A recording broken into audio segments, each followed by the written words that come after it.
In stunning news, Josh McDaniels didn't work out for the Raiders. Wow. I didn't know that. You're telling me now for the first time. I'm Joe Dolan, and this is the Fantasy Points morning lineup for Thursday, November 2nd, 2023. Any stats you hear in this program will be from the Fantasy Points data suite, and we added some new tools to the data suite this week, including a coverage matrix, letting you see how often teams face a certain coverage or how often teams play a certain coverage. It's awesome next-level fantasy analysis or just NFL analysis if you really want to dig into the weeds. So go to fantasypoints.com and sign up for a free 7-day trial to the data suite because, well, it's 75% off for the rest of the season. Even after your 7-day free trial, you will be glad you did. And if you want a Fantasy Points content package, use code GRIFFIC25 for 25% off what's already halfway discounted for the season. The Raiders have fired head coach Josh McDaniels and GM Dave Ziegler. They did this overnight. I got up to use the restroom because, well, I'm in my 30s now, and you end up having to get up at like 4 a.m. to use the restroom sometimes, and that's when I saw that Josh McDaniels and Dave Ziegler had been fired. Mark Davis has also fired offensive coordinator Mick Lombardi, naming Antonio Pierce the interim head coach. Now, here is the very plugged-in Vic Tafur from The Athletic on McDaniels and why he was fired and his all-around god-awful tenure with the Raiders. Quote, "An offense with Davante Adams, the best receiver in football, and Josh Jacobs, last year's NFL rushing leader, is putting up 16 points a game. When McDaniels talked to reporters Tuesday afternoon at his weekly news conference, by the way, like just hours before he ended up getting fired, it once again became clear that he had no idea why his offense couldn't score points or how to fix the problem. An offense that was hard for his players to pick up was easy for defenses to stop." That sounds like that's about as bad as offense gets. Now, here's Tafur on Ziegler. Ziegler gave contract extensions to Derek Carr, Darren Waller, and Hunter Renfrow last year. And then the Raiders cut Carr, traded Waller, and stopped playing Renfrow. On Tuesday, the Raiders were unable to move Renfrow at the trade deadline because, league sources say, and these are Vic Tafur sources, not mine, teams were unwilling to pay all the guaranteed money in Renfrow's extension. Worse than losing a top 15 quarterback for nothing is signing a quarterback for more than $33 million guaranteed who throws 9 interceptions in 6 games. Tom Brady was plan A for the Raiders, but he retired, and Jimmy Garoppolo was McDaniels and Ziegler's guy from New England. He wouldn't have the same problems getting comfortable with the offensive scheme that Carr did, Davis was told. Now, how much did Davis want to believe in McDaniels and Ziegler? This is obviously Vic Tafur going on. Just look at the Garoppolo mess. The quarterback failed a physical when he came in to sign his contract and would need foot surgery.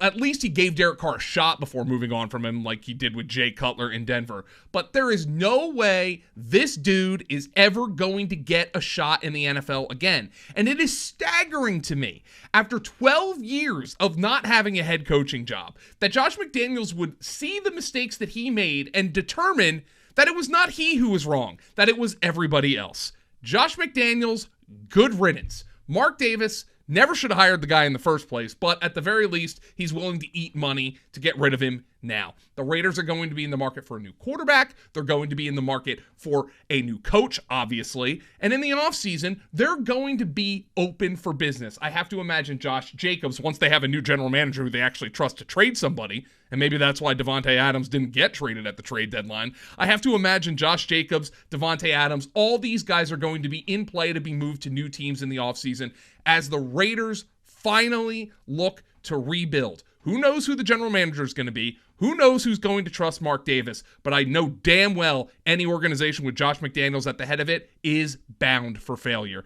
And the Raiders saw that, well, basically a year and a half too late. Now, obviously, with Jimmy Garoppolo playing an atrocious primetime football game against Detroit the other night, the Raiders are going to start Aiden O'Connell the rest of the year. Yay. I mean, at least they need to see if Aiden O'Connell can be part of this franchise going forward. Now, let's talk about another quarterback change. Here's Falcons head coach Arthur Smith on Sunday. Quote, "We've got a lot of confidence in Dez," meaning Desmond Ridder. "We didn't take him out for performance issues." This was after Desmond Ridder was benched at halftime, even though he had cleared concussion protocol in their loss last week. If they didn't take him out for performance issues, why then did, on Wednesday, Smith name Taylor Hospital Ball Heineke, the Falcons' starting quarterback for Sunday's game against the Vikings, who will probably be starting Jaron Hall, despite acquiring Josh Dobbs at the trade deadline, unless Dobbs really picks up the offense very quickly. Desmond Ridder has been benched for a lot, turnover issues certainly among them. But another reason why, and probably frustrates coaches even more, is not pulling the trigger when throws are there. He was a disaster in the pocket against the Titans last week. Per Fantasy Points data, he was pressured on 33% of his dropbacks, which is kind of around league average-ish. It's not staggering on either side. But he was sacked 83.3% of the time when he was pressured. So basically, if there was pressure on Desmond Ridder, he was getting sacked. That's the highest sack-to-pressure rate in any game in 2023. Now, it's not like the issue stopped for the Falcons when H.B. Heineke came in. In true H.B. Heineke fashion, he put a receiver in the hospital soon after joining the action against the Titans last week. Drake London had to extend for a tough throw across the middle between two defenders, and groin injury. I like a quarterback who gives receivers chances to make plays, and that's what Taylor Heineke does. And despite the fact that I'm stunned Terry McLaurin can walk without a limp after playing with Heineke for a couple of years, players seem to like the guy. Now, per Michael Rothstein of ESPN, London said on Sunday that he's fine and that he, quote, has to listen to the doctors at the end of the day, but of course he didn't practice on Wednesday. We'll see how that progresses. Hopefully, when H.B. Heineke gets in there on Sunday, no more receivers go into the H. Also at quarterback, while the Rams' Matthew Stafford didn't practice on Wednesday with a throwing thumb injury ahead of the Rams game with the Packers on Sunday, Coach Sean McVay said the quarterback will not go on injured reserve. That's good news because the Rams have a Week 10 bye. Could Stafford, if he doesn't play this week and Brett Rippon were to start against the Packers, be ready after that bye? Obviously, you're holding Puka Nacua and Cooper Kupp now because, well, why would you trade those guys when their quarterback's currently hurt? Their value is at rock bottom. Look, you downgrade the whole offense for as long as Brett Rippon's in there, but you'd have to downgrade it if Matthew Stafford was playing hurt. Hopefully, this UCL sprain in his throwing thumb isn't really serious, and we're going to be able to get the best or close to the best version of Stafford after the bye. In other injury news, obviously, when I recorded this program on Sunday for Monday, I did not know that the Patriots wide receiver Kendrick Bourne had torn his ACL. We do now, unfortunately. The Patriots offense is in a world of trouble without Bourne, who was their number one receiver and really the only guy who seemed to unlock decent performance from Mac Jones. I am actually not even halfway joking about this, but is Josh McDaniels about to join on as an advisor to this offense? Mac Jones looked like a competent NFL quarterback when Josh McDaniels was his coordinator. Not so much since.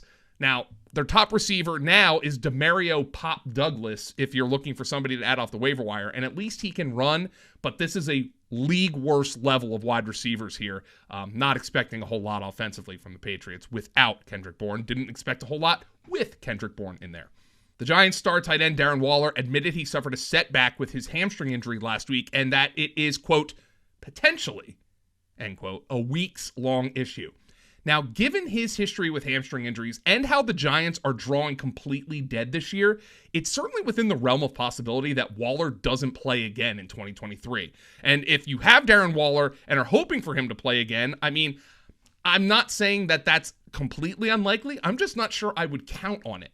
Now, Daniel Jones is expected to play against the Raiders this week with his neck injury, but just like last season, we're wondering who he's throwing to. The Giants made moves to go get Waller. They tried to creatively acquire a number one receiver, and it unfortunately didn't work out. The hamstrings are just too beat up.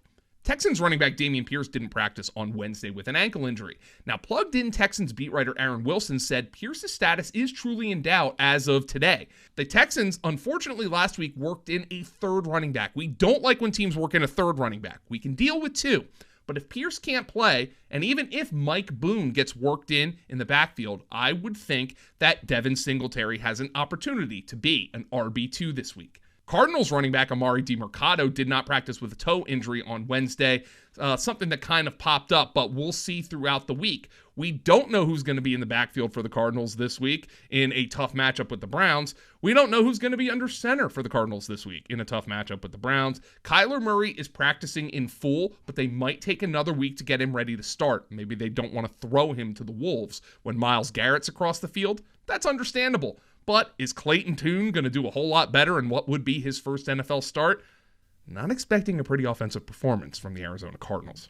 Dolphins running back Raheem Mostert did not practice on Wednesday with an ankle injury, and I'm obviously not terribly concerned given his history and the fact that he'll take some time off, and obviously the Dolphins know that he's had problems throughout the years, but he's now coming off 2 games with sub 50 rushing yards, and it's just one more game for Devon Achane on IR. The Dolphins are in Frankfurt this week against the Chiefs. They do not play next week. They have a bye as they come back stateside, but Achane traveled to Germany, so that's a really good sign as he's obviously observing at practice. And on top of that, despite rumors that they would, the Dolphins did not add a running back at the trade deadline. That's good news for Devon Achane, and he is as big a hold as I can possibly imagine in fantasy football right now. I wouldn't be surprised if he's their number 1 out of the bye over Raheem Mostert. And finally, let's finish with a couple of injury updates for Thursday night, tonight's game.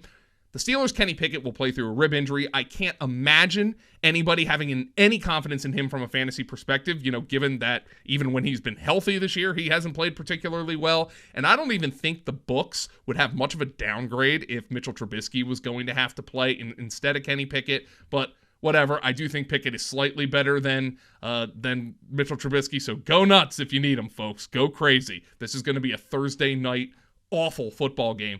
Unless there's a little bit of excitement from the Titans with Will Levis, Bill Denham, starting at quarterback with Ryan Tannehill injured.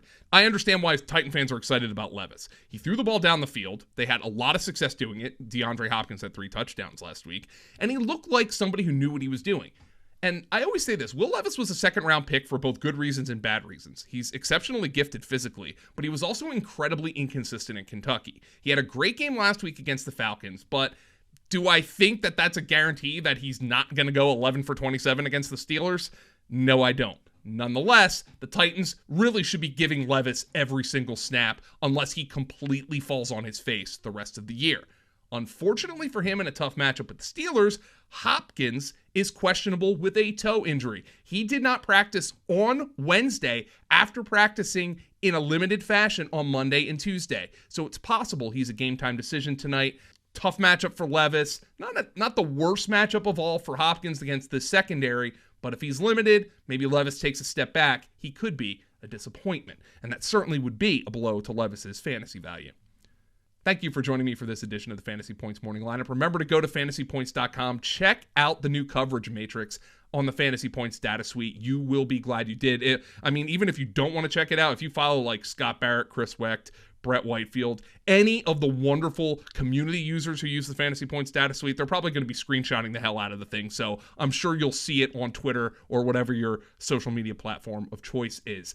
Catch me over at fantasypoints.com, and if you like this video and you like the morning lineup, well, remember to subscribe, click that bell. You'll know when we go live or when we have a new video up, and destroy the like button. Just smash that thing because it really helps us. And commenting on this video, maybe with whatever you want to comment about. I don't know. When I was on the Fantasy Pros podcast, people said I have expressive eyebrows.